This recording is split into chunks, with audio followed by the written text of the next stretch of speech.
One of the things that Breath of the Wild does so amazingly is presenting us with incredibly well written and well developed characters in the champions. Even though we as the players are watching most of their moments through memories, it still feels like we're witnessing character arcs that rival most Zelda games in terms of attachment from the audience. Mipha's kind and given soul and love for Link, Revali's layered personality that dealt with his complicated insecurities, Urbosa's strength and mother-like love for Zelda, and Daruk's unbreakable spirit. We knew it was gonna be hard to match those in Tears of the Kingdom with the new champions. However, Breath of the Wild did a good job in laying down the groundwork for the characters that were gonna take over. Well, at least most of them. 3 out of the 4 characters that would end up becoming sages get undeniable development that would eventually lead to their fate. Riju is already established as the new chief of the Gerudo and fights side by side with Link to help him enter Vanaboris. Sidon, more than any of them, gets the deepest incentive to help Link out, being Mipha's brother and the future king of Zora, also creating a strong friendship with Link. Yunobo gets a story arc of going from being afraid of everything to finding his courage to help Link board Vah Rudania. And from Dorito, the one to help Link the same way as the others did is Tulin. Except it's not. It's Teba. Teba is described as a Rito warrior who is fairly young but grown. He has a wife, Saki, and a son named Tulin, who aspires to be a warrior like his father. When Link meets Teba, he is already preparing himself to take on Vah Medoh by himself. His character is presented in an interesting way, a little standoffish at first, but quickly putting his faith in Link once Link proves himself in the flight range.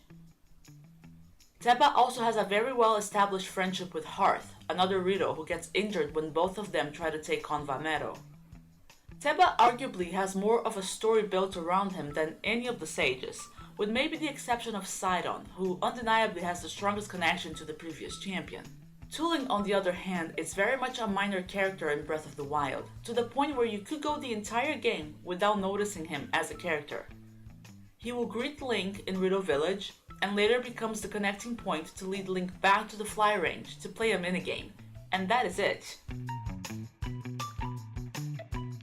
When it comes to experiencing things in video games that feel rewarding, one must work on those things or witness them to the point where it makes sense.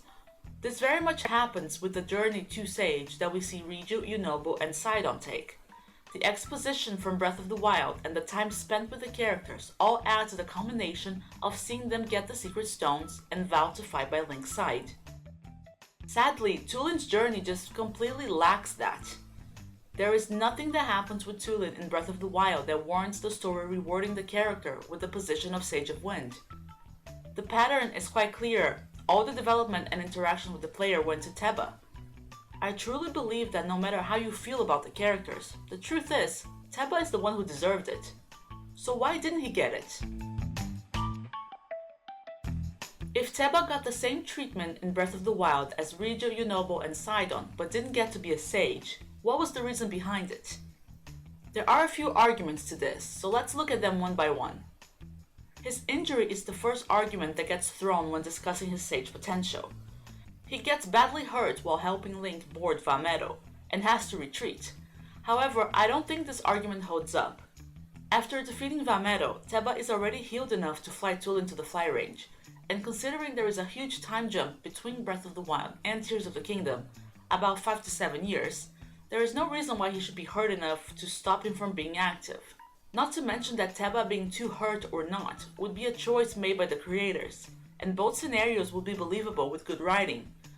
The same goes for him getting a wind ability like Tulin. It's simply a matter of choosing to write that for him instead. Much like they did for Sidon, who pretty much had a power of mastering water in Tears of the Kingdom without anything in Breath of the Wild hinting at it. The second argument would be Age of Calamity. This is a game that deals with time traveling and a separate timeline, so it doesn't directly impact the events of Breath of the Wild and Tears of the Kingdom. However, Tulin gets more exposure in it and talks about wanting to be a champion, showing that he is working on his own ability, Tulin's Tornado. Revali says that he must surpass his father before becoming champion. This could all be looked at as foreshadowing of Tulin becoming the sage instead of Teba, but was it? Had they planned this that far ahead? The answer is most likely no, although we can't know for sure. The most believed theory is a bit simpler than any of the others, which is just that Teba's model was too big and they wanted a smaller one to balance the sages around Link. Sidon and Minoru already tower over Link, and Tulin would make things more pleasing to the eye. That would also apply to the summon, flying with Link, because a summon the size of Teba being in the sky with Link would possibly look awkward. At the end of the day, the decision could have been influenced by all the points combined, or a different reason we didn't think of. Maybe the developers thought Tulin would be a more youthful and pleasant sage.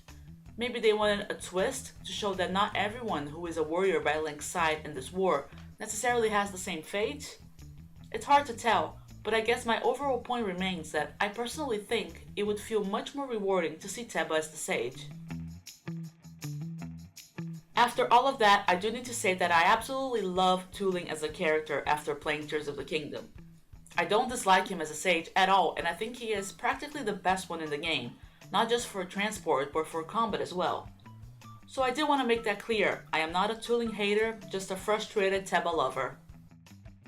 I hope you guys enjoyed the video, and please let me know your thoughts in the comments. Thanks for watching, and I'll see you next time.